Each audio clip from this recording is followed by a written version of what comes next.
हुआ उसी समय महाराज विचित्रवीर भैया के पास में आए। भैया भजन कर रहे थे तो भैया के पास में आए, दोनों हाथ जोड़ करके जवाब दिया, भैया अगर किसी को मनसा पाप लग जाए तो कैसे छूटता है। लेकिन भीष्म को नहीं पता था कि मेरे भैया को ही मनसा पाप लगा है। तो भीष्म ने जवाब दिया है कि अगर किसी को मनसा पाप लग जाए तो जंगल में जाए, एक खोखला पेड़ दे के नीचे से आग जलाए और ऊपर से उल्टा लटक करके तपस्या कर ले, उसी समय मनसा पाप छूट जाता है।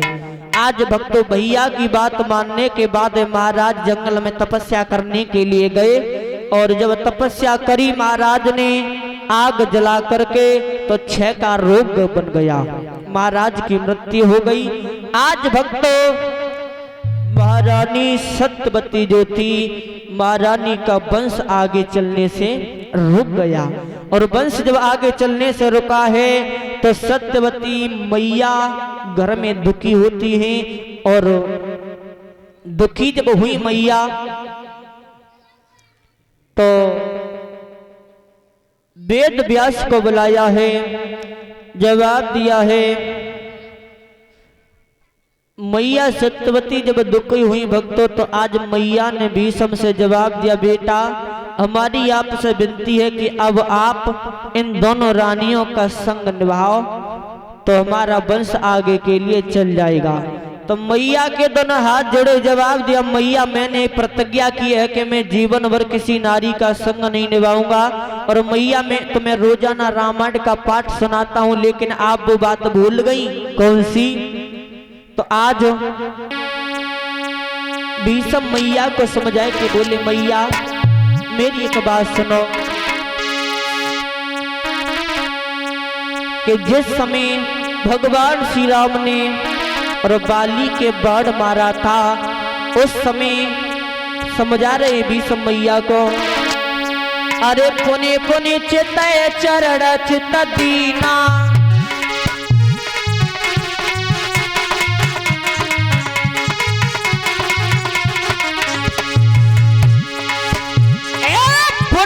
चितय चरण चित दीना, माना जन्म सफल प्रभु चीना।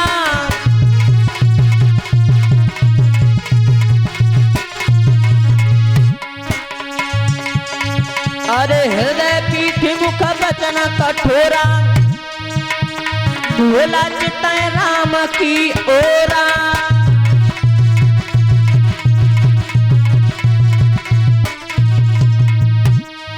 अरे मैं बैरी सुग्रीव प्यारा और कारण कवन नाथ मोई मारा।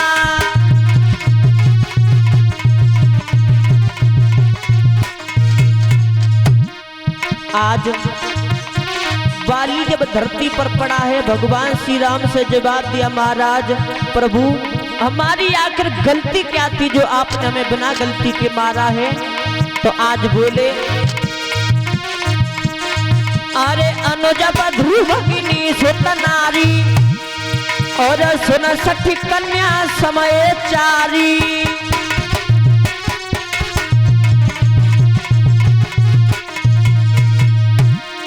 अरे तिनय को दृष्टि बिलो कह जोई और ताए बधे कछु पाप न होई।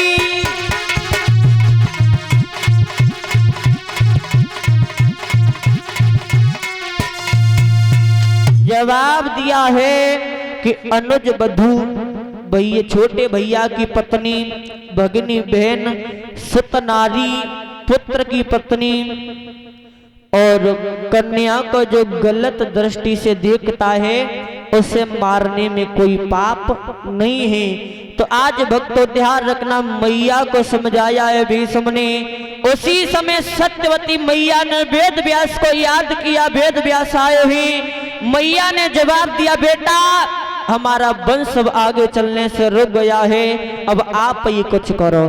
तो आज ध्यान रखना भक्तों, मैया ने जब इतनी बात कही तो वेद व्यास ने जवाब दिया, मैया अगर आप हमारी एक बात मानो तो अपनी दोनों रानियों से कह दो कि तुम्हारी दोनों रानी अपनी काया को नगिन करके मेरे सामने से निकले तो तुम्हारी दोनों रानियों की संतान पैदा हो जाएगी। तो आज भक्तों मैया ने जवाब दिया है दोनों रानियों से कि तुम वेद व्यास महात्मा के सामने पर नगिन काया लेकर के चली जाओ तो तुम्हारे संतान पैदा हो जाएगी। तो आज भक्तों बड़ी रानी जो थी उसने समय नहीं किया और कर्म कौन सा करती है बड़ी रानी अंबिका। आरे सुनो ऋषि दर ध्यान और पैर की डारे दई रे छट्टी।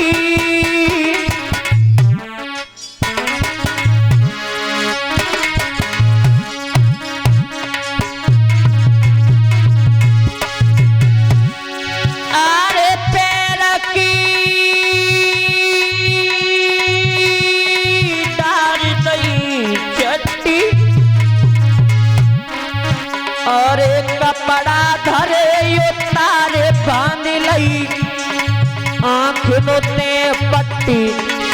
अब तो कपड़ा धरे उतारे भैया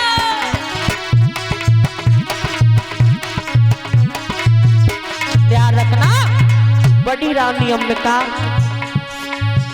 समय नहीं किया कर्म कौन सा करती कि मैया ने बड़ी रानी ने काया नगिन की और अपने दोनों नेत्रों से पट्टी बांधी है। विचार करती है मैया कि अगर मुझे ही कुछ नहीं दिख रहा तो मेरे जाने सारी दुनिया अंधी है। तो मैया जब निकल करके गई उसी समय अरे मंत्र साधु ने उच्चारो और लीनो योग समारी गर्भयोर रानी ने धारो। अब तो लीनो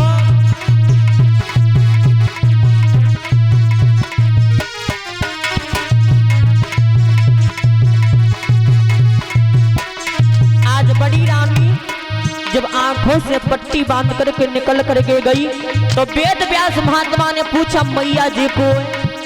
तो जवाब दिया मैया सत्यवती ने बेटा ये बड़ी रानी है। तो मैया से आज वेद व्यास समझाए कि बोले मैया पुत्र तो इसके पैदा होगा लेकिन होगा कैसा वो सुन बोली। अरे बचन मेरा नहीं होगा मंदो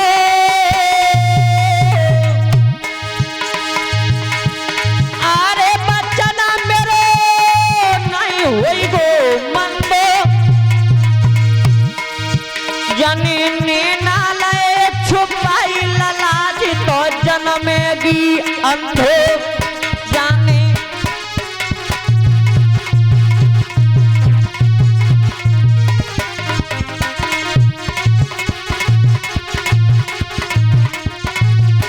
मैया पुत्र तो उसके पैदा होगा लेकिन जन्म से ही अंधा होगा। जब इतनी बात सुनी रानी निकल गई। उसके बाद में छोटी रानी का नंबर आया। उसने कर्म कौन सा किया। अरे कर्म जी कर रही न होता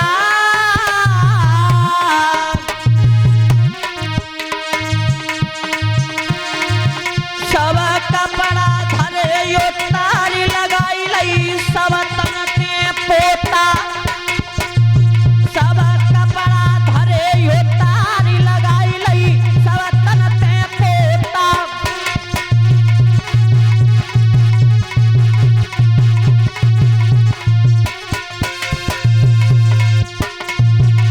आज छोटी रानी का जब नंबर आया तो छोटी रानी ने वस्त्रों को उतारा और छोटी रानी ने अपने शरीर से पोता मिट्टी लगाई है। और जब निकल करके पहुंची तो जवाब दिया मैया ये कौन है। मैया ने जवाब दिया ये छोटी रानी है। तो जवाब दिया मैया पुत्र तो इसके भी पैदा होगा लेकिन होगा कैसा वो सुन बोले।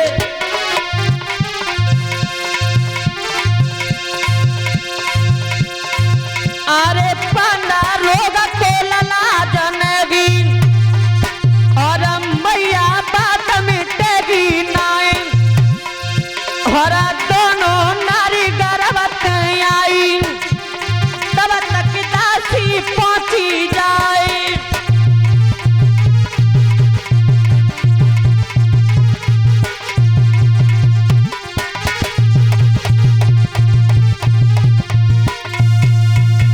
ध्यान रखना। जवाब दिया मैया पुत्र तो इसके भी पैदा हो